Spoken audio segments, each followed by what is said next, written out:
Aplikasi hikmah di dalam mendidik anak. Yang pertama adalah menerima perkembangan anak apa adanya. Ini sangat penting sekali Bapak Ibu sekalian. Kami katakan tadi, dengan bijaksana, kita insya Allah akan bisa menumbuhkan anak-anak yang berbakti kepada orang tua. Namun, kalau tidak ada hikmah bijaksana dalam mendidik anak, maka akan lahir anak-anak yang durhaka kepada orang tuanya, na'udzubillah. Sifat kita untuk menerima prestasi anak, perkembangan anak, sekecil apapun itu akan melahirkan dan menumbuhkan anak-anak yang patuh kepada kita. Karena dia merasa disayang oleh kita. Tidak ada tekanan berlebihan yang kita berikan kepada dia. Namun sebaliknya, kalau kita tidak mensyukuri perkembangan anak kita, maka dia akan merasa tidak dihargai, lalu kemudian dia tidak akan mendengar nasihat kita, lalu kemudian dia tidak akan patuh kepada kita, bahkan naudzubillah dia akan menjadi anak-anak durhaka. Oleh karena itu, kita berharap perkembangan positif anak kita, walau hanya satu langkah. Kalau misalkan anak kita masuk ke sebuah sekolah, katakan anak kita, misalkan di ranking-ranking paling akhir, kita bersyukur, kita hargai prestasi anak kita. Begitu semester kedua mulai naik, misalkan satu tingkat, dua tingkat, kita harus apresiasi dia, walaupun hanya naik satu peringkat. Ini akan menjadikan anak kita sebagai anak yang merasa dicintai oleh orang tuanya. Namun sebaliknya, kalau kita tidak menghargainya, padahal dia sudah berjuang siang dan malam, nanti dia akan merasa diabaikan oleh kita sebagai ayah dan ibu. Betapa sering seorang ayah dan ibu ketika anaknya ada di ranking 10 misalkan, dia marah luar biasa, padahal 10 dari 100. Seharusnya kita memotivasi dia. Sebagaimana pernah kami sampaikan, ketika ada seorang murid, dia mendapatkan nilai ujian 2 dari 20. Nilai 2 dari nilai 20. Guru-guru yang lain memarahi dia. Tapi ada seorang guru yang datang kepadanya dengan penuh senyum, lalu kemudian memberikan bintang 2. Anak ini terkejut. Saya cuma dapat 2 dari nilai total 20. Ini kan sama dengan dapat nilai 1 dari 10. Tapi kenapa saya mendapatkan bintang 2 lagi? Kata si guru, wahai anakku, engkau telah mampu menyelesaikan 2, menjawab 2 pertanyaan, dan esok engkau akan lebih baik. Anak ini bergembira. Coba bayangkan Bapak Ibu, ketika anak kita, terutama belajar online seperti saat ini, ketika dia susah untuk menangkap pelajaran, dia harus menatap gadget, tidak melihat gurunya secara langsung, tidak ada kawan-kawannya. Dia dapat nilai misalkan 3 dari 10 atau 5 dari 10. Banyak guru-guru yang tidak menghargai prestasi muridnya. Betapa banyak guru yang masih memakai metode-metode lama.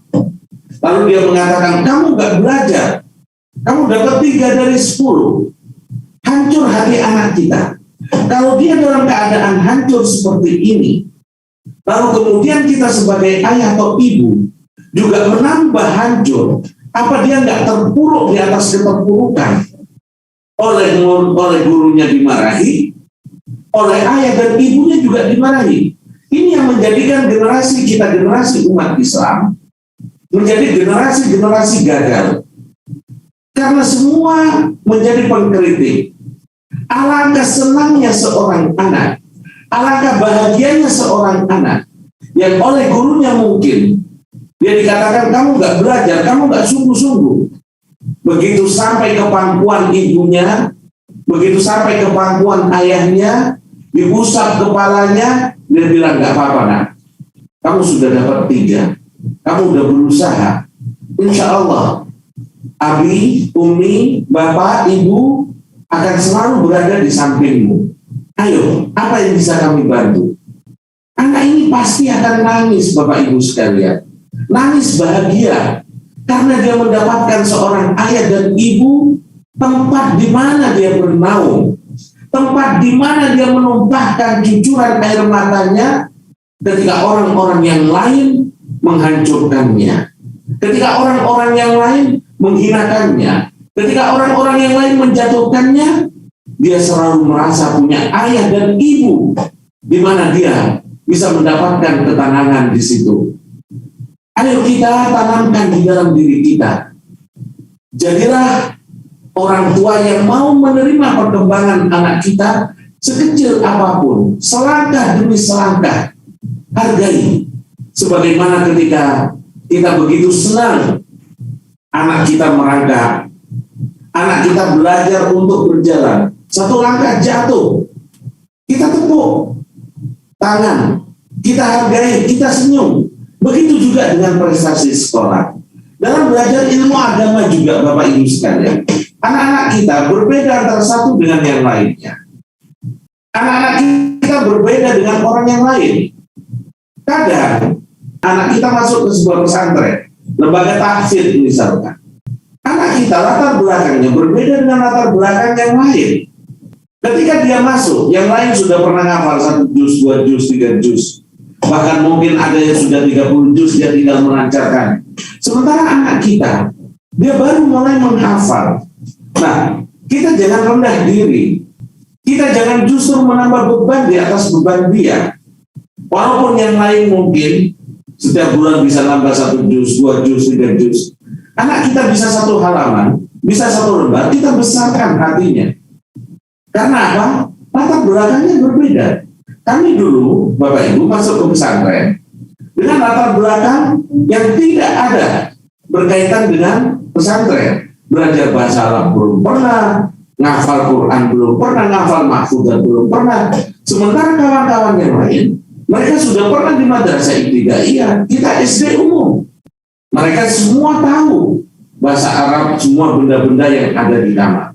Pantas dong kalau kita terlambat, tapi dengan berjalannya waktu, kita bisa untuk mengejar mereka. Ini yang perlu kita lihat. Mungkin juga anak-anak itu kecerdasannya berbeda. Ada yang kecerdasannya full di usia SD, ada yang di usia SMA, ada yang di usia kuliah. Betapa banyak anak-anak yang SD main-main, SMP jadi troublemaker, tapi begitu kuliah, dia menjadi anak-anak yang unggul, penemuan-penemuan baru, kreativitas yang luar biasa. Kadang anak nggak kuat di hafalan, tapi dia kuat di logikanya. Jadi masing-masing anak memiliki kelebihan-kelebihan, maka terimalah. Seberapapun perkembangan anakku, dia adalah anakku. Seberapapun perkembanganmu, wahai anakku, engkau adalah anakku.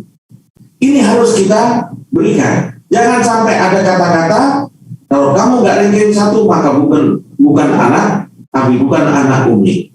Bapak Ibu sekalian, kadang-kadang yang mengatakan, saya bapaknya juara terus, ibunya juga juara terus, kok anak saya? Bapak Ibu sekalian, anak-anak kita memiliki kelebihan-kelebihan yang mungkin berbeda dengan kelebihan yang kita miliki.